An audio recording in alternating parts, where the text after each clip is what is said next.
Welcome. Coleman Report Live. I'm Bob Coleman, and we're talking Main Street and the small business lenders who help it grow. John Riosti, Thursdays with John. John, editor, community bank reporter of American Banker. John, thank you so much for taking your time and joining us. Thank you. And Katie Roach out of undisclosed locations somewhere in the Northwest. Katie, as always, thank you. We're going to be doing a webinar in an hour on 2021 hospitality financing. If that's something of interest to you, send Joseph an email. We'll handle all the logistics and the paperwork. We've polished it. It's a pretty good presentation. But I want to go to John. What's happening? A lot of the same, a lot of posturing and maneuvering with regard to stimulus. You would have hoped that the election would break the logjam, and it may yet. But I guess the election we're talking about is the Senate election in Georgia, or elections in Georgia, and those will determine control of the Senate, and I guess it will determine the composition and scope and scale of any stimulus, if there's going to be a stimulus at this point. Right, and I was reading an article yesterday. I guess it's a staggered, I don't want to say swearing in, but a staggered term in terms of Kelly, what she goes to January 5th. Right. And David Perdue's gone. She'll get sworn in and I guess serve temporarily, potentially, depending on the results of that election. But so the Republicans will have control for 2 days. I remember a couple of years, about 10, 12 years ago, they had a split thing. No, you're right. Do you think that the big question for all of us is that going to hold up the stimulus to see what happens in Georgia? I tend to think it will, because it's the Republicans more and more have been a slimmed down, smaller stimulus package. Skinny. And the Democrats might want something different, and it will all come down to those one vote. Two would be better for either side, but it all comes down to the one vote, because right now it's 50 to 48. It could be 50 to 50, and that would mean the vice president would break the tie. No, I didn't. If you love to study Washington, these are fascinating times, so we'll see what happens. But at the end of the day, do you still feel confident we will have a PPP 2.0 and additional stimulus? I think what will come out of any potential stimulus package, and I'm not confident, by the way, but I think it would be a slimmed down, very targeted PPP, targeted to the industries and the businesses that continue to hurt the most. I don't think it will look anything like the original PPP.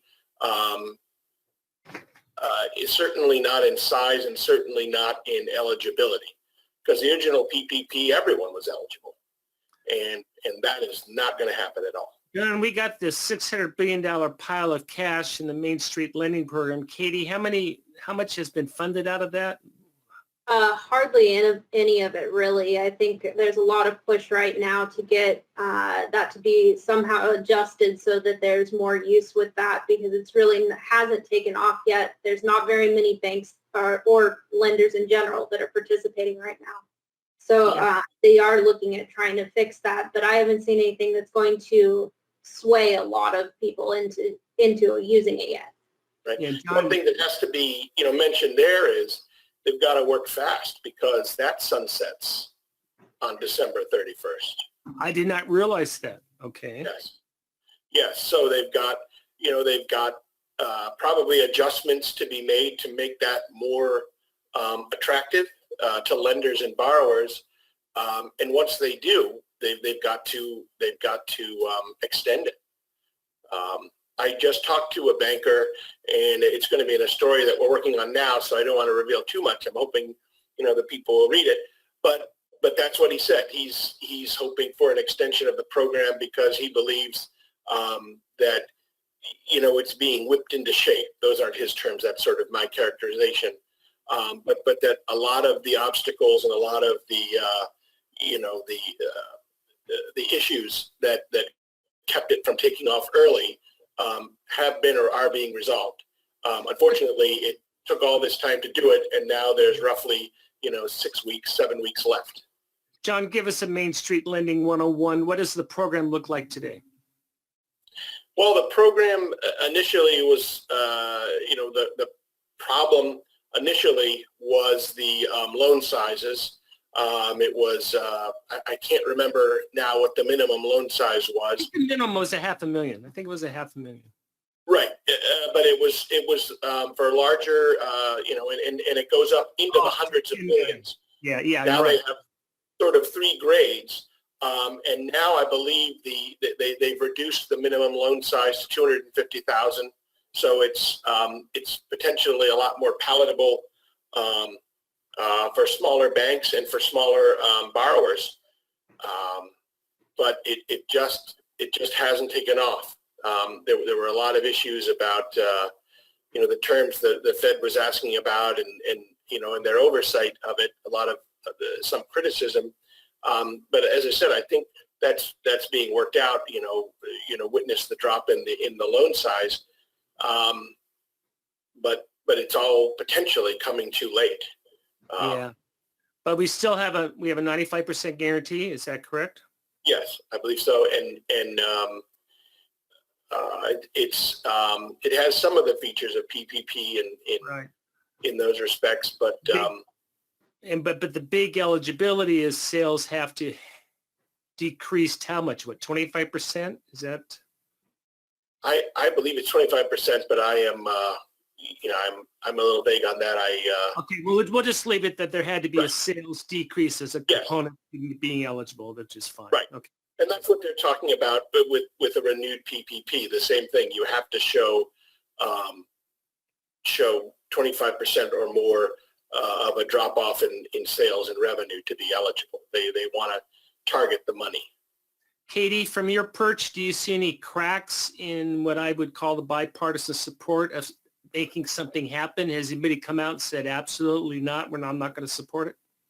No, in fact, we're actually seeing kind of the opposite. There was a article that Rubio put out, I believe, yesterday, where he was saying that we really need to put aside all the partisan arguments that were part of the election process and now really get down to business and get something done for small businesses, get something done for small business relief in general. So I think there is a push right now to get something done.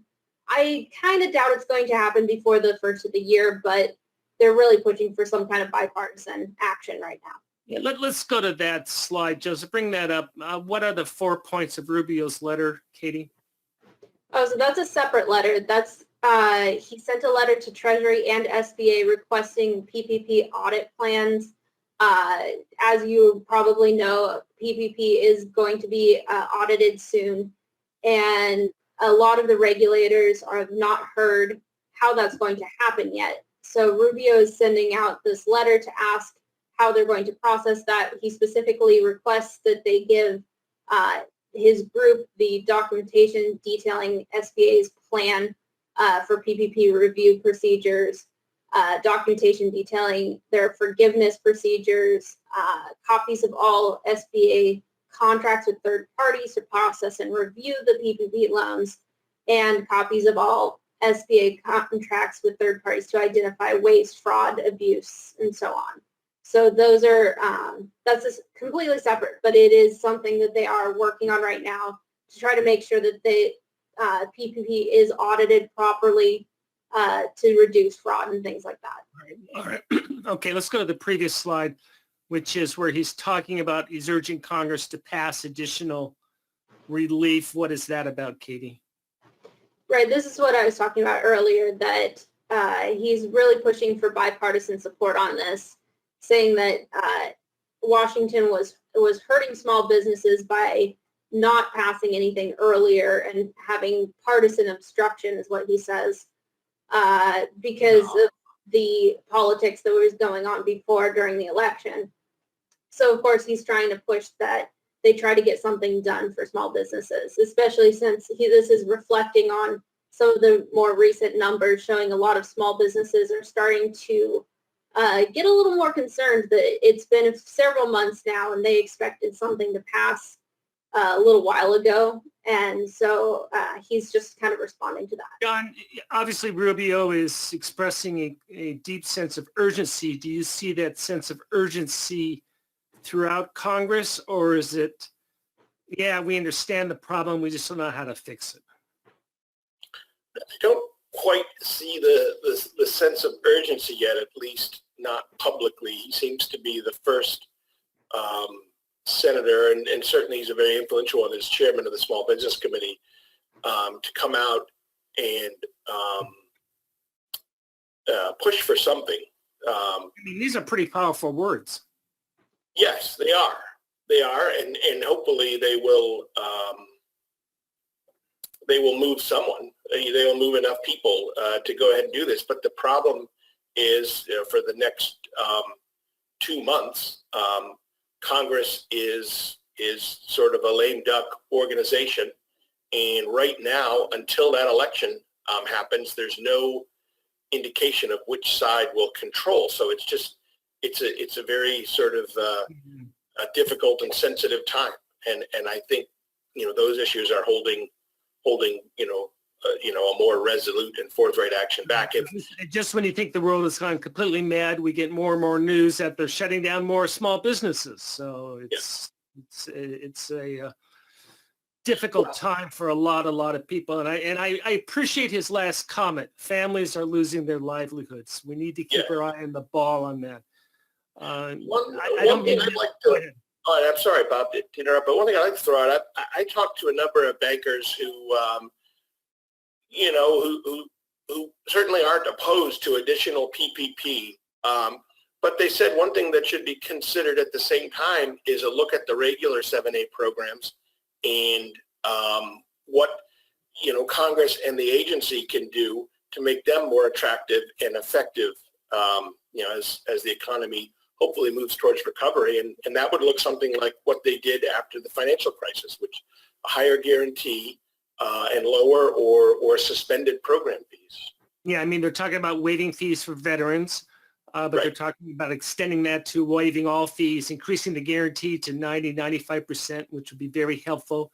The problem, the bankers you and I talked to, are the regulators are becoming more and more concerned about all portfolios. They say, well, we don't have any defaults. And they go, yeah, that's because the government's covering them. And you have these potential time bombs on there. So this would take the pressure off specifically the community bankers by raising that guarantee and to mitigate substantial risk.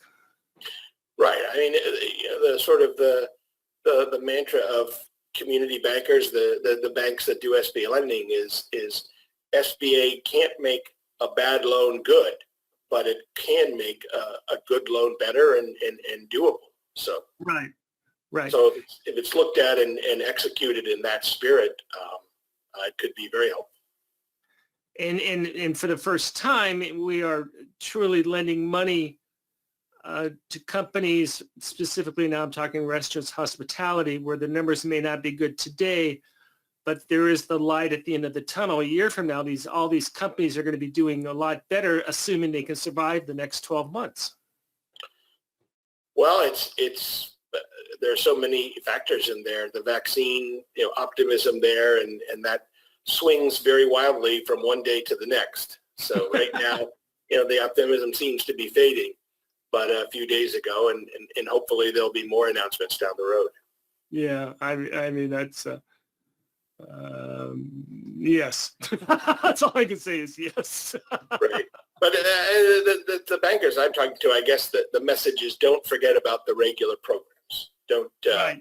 I agree with you 100%. I don't think there's anyone on this call that doesn't do that, because what the programs do is remember the focus is keep these business operating, keep employees employed, and this will solve itself. It's just, I don't know. None of us know if it's going to be in 2 weeks or someone said 2 years, but it will work itself out.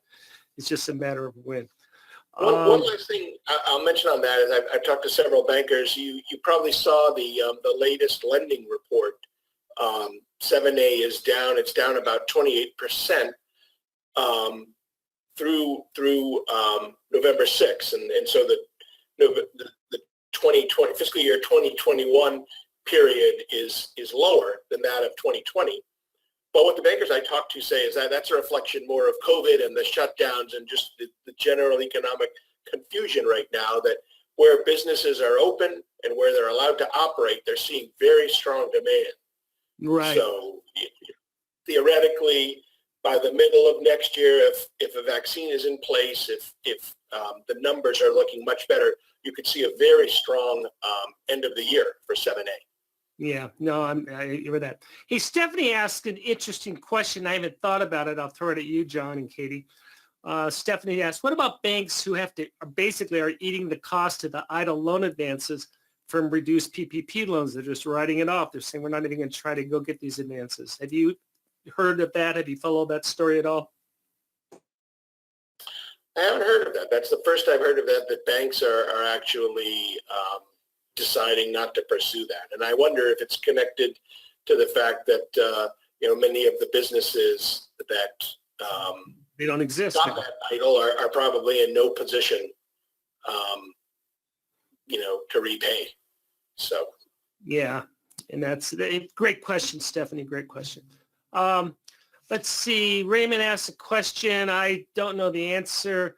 I'll throw this to John. He says, given Senator Rubio's recent comments, do you think that might jeopardize passage of Senate 4117 and HR 777 Paycheck Protection Small Business Forgiveness Act? It's all intertwined, right, John? I mean, there's nothing that's set aside. Well, I think it's intertwined, but to an extent, but I think these are separate issues. The numbers 4117 and the companion bill in the House are forgiveness. Right. And they're very, if you read them, they're very short. It's and it focuses solely on forgiveness, and it could be done.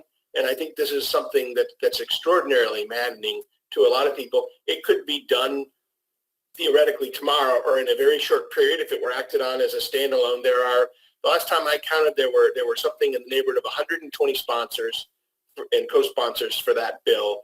Okay. A good mix from both of the parties. There doesn't seem to be any opposition, and it doesn't get done. Yeah.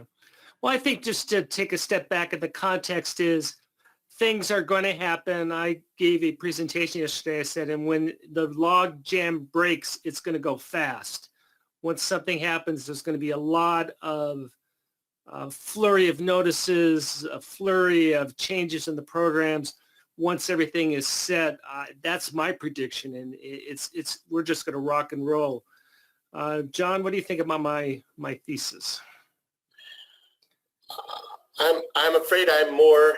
I'm a little bit more skeptical because I'm just thinking I'm not a prognosticator, so I don't know which way the Senate's going to go in Georgia. But theoretically, if you look at a situation where the Republicans pick up one or two of those seats and maintain control of the Senate, they will probably try, at least at the beginning, to work for a skinny type of stimulus bill.